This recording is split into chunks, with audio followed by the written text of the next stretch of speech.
Hey Dad, I have a question for you.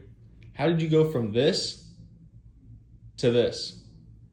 This is one of the many things that I love about the design build process. Let me show you.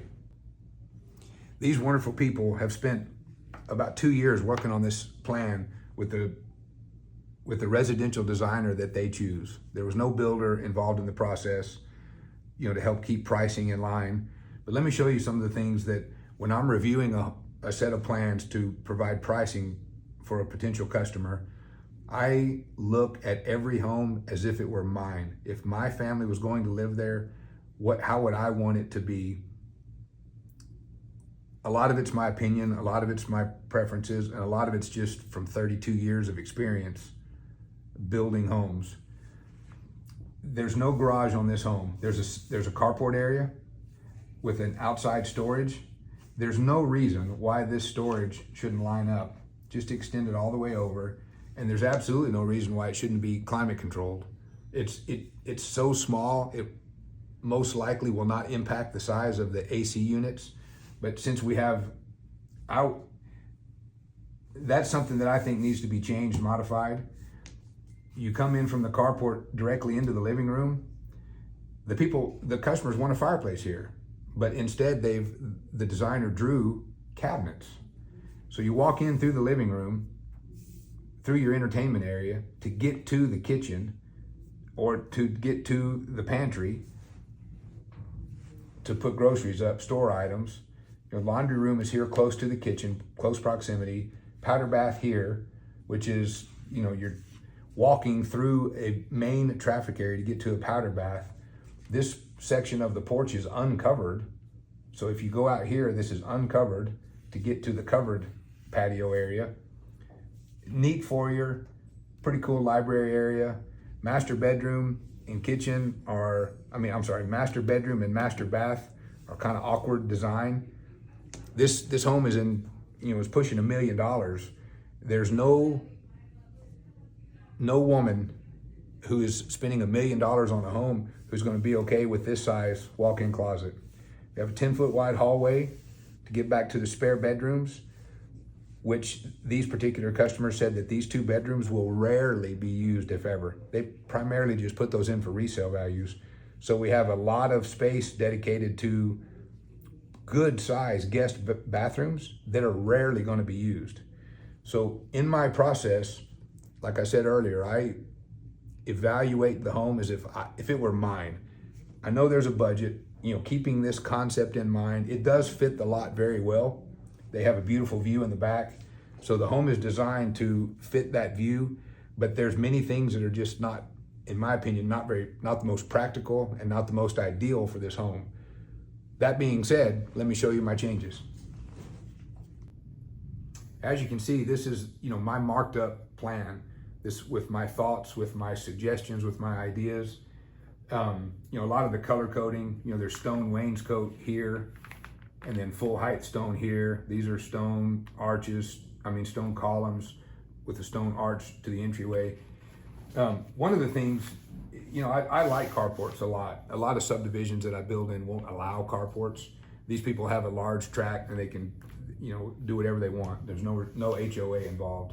So as I stated earlier, there's almost no additional cost to extend this storage area so the foundation lines up there. It's nobody ever has complained about too much storage in a home and too much closets. So it's like I said, almost no cost to extend this. This is a big gable here. So my suggestion is that this has a 12-foot ceiling. My suggestion is that we lower this ceiling to a 10-foot ceiling to create some additional attic space up above here, which is noted on here, which the customers love. They love this idea, they love this idea. The original plan, if you recall, had a door to access the water heater and water softener. I eliminated the door, and again, my suggestion is that we climatize this area so that the water heater and the carbon filtration system and the water softener are all inside the heated and cooled area. Even if we lose power, this area is going to be insulated that it will never freeze inside there in our climate. So again, on the previous plan, I mentioned to you that I don't really like walking into the living room, going through the living room, part of your entertainment area, to get to the kitchen and pantry. It's more of a butler's pantry in this case. So like I said, the customers want a fireplace here, a great big fireplace, but that's not what's drawn on the plans. The plans call for 36-inch base cabinet with uppers. So, and again, they have a beautiful view to the back, and there's only 2 windows here on the back. And so after studying this and reviewing this, and I mentioned this is not covered, my suggestion is this. You come into, I basically took this area and flipped them. And so my suggestion is you come into a mudroom area. We can have a bench, coat hangers, whatever we want to do here. Then a laundry area here. So quick access, into the laundry. If you changing clothes, dirty clothes, then you come in. They don't use, this is not a formal dining room. It's more of a breakfast area, which they said they don't use very much. So this is a little bit normal traffic flow to get to the living area, one of the main entertainment areas of the home. You're not going to impede traffic, in the kitchen if there's several people working in the kitchen area. This allows us, I still have the sink on the back wall with lots of windows for the view.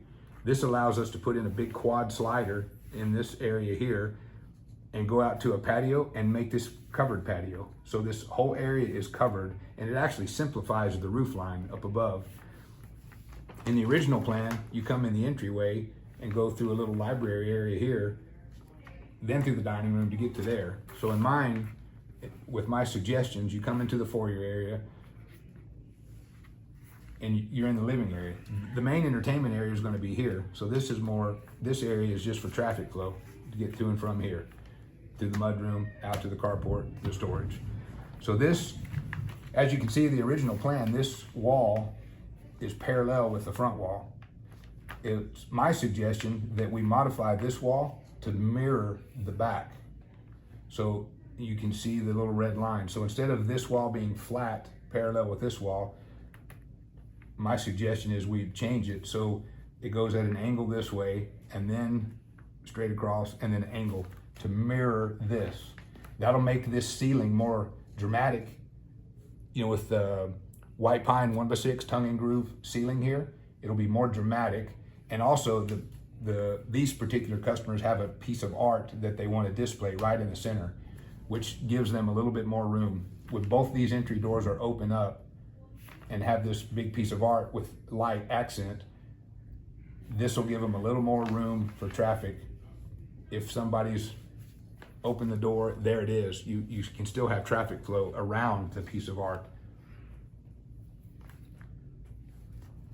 So now we get over here to the master wing. And again, we can't keep making the size of the home bigger and bigger and bigger. All that's going to do is increase the cost. So trying to keep everything similar without increasing the cost, but make the home more efficient. There's this toilet area. When you come into the master vanity area, this opening is not even centered in the sinks. And the toilet area is open, which most people don't like. Some people do, that's okay. And like I said, the closet area is very, very small. And I said, in these customers' particular case, their guest bedrooms are rarely, if ever, used. So these are very nice sized guest bathrooms. So there's gonna be a lot of money spent there in an area that's not going to be used very much. So my suggestion was, that's when we do these overlays, extend this toilet wall back in line here. That gives us 5.5 feet so that we can put a door and have a private toilet area for the master. And then this master shower, as designed, is 5 feet inside. So I'm gonna move it 6 inches. 4 feet 6 is still a good size shower, but that'll increase the distance behind the vanity areas, which they will greatly appreciate. We haven't figured out what we're gonna do with the master closet yet, because it is very small. These swinging doors are gonna take up a lot of space in these little bedrooms. So my suggestion is we just change those to bypass doors. We still get adequate shelving here. Change these again to bypass doors. We still get adequate shelving. but I totally rearranged these bathrooms. These bathrooms, as is, are over 100 square feet apiece. And the most efficient guest bathroom you can do is 5.5 by 10, and that's what we have, or 6 by 10. So you have a 42-inch shower at one end, 36 inches for a toilet area, and then about a 4-foot vanity. So that's more compact, more efficient, especially if they're not going to be used very much. And that enables us to put a pocket door here to enter this bathroom, pocket door here to enter this bathroom, and that created some more space for us to do a closet on the back right corner that's accessed from the outside so that we can put a tankless water heater. Currently, on the original design, the tankless water heaters are here. That's way too long of a run to get back here. You would have to put in a recirculating system, which decreases the efficiency of a tankless water heater. So we've created this little storage, it's gonna be a storage closet, but also we can house a tankless water heater that's inside the climate controlled areas. This will be insulated so that it'll never freeze, but also we can eliminate the recirculating pump. And so this master bathroom, these bathrooms will operate from this tankless water heater. Then we'll have a tankless water heater over here that services the kitchen. So we've split the home into 2 zones for AC purposes as well. There's going to be an air conditioner for this side, air conditioner for this side, but we've eliminated the need for a recirculating pump, all the extra plumbing and the extra moving parts that go into a recirculating pump by creating this little storage area. And again, we did not increase the size of the home at all. We just made it more efficient, more compact. That's just a handful of the suggestions that I made. The rest of the suggestions were noted in my specifications. My specifications are anywhere from 12 to 17 pages long, and so there's a lot more suggestions contained in here.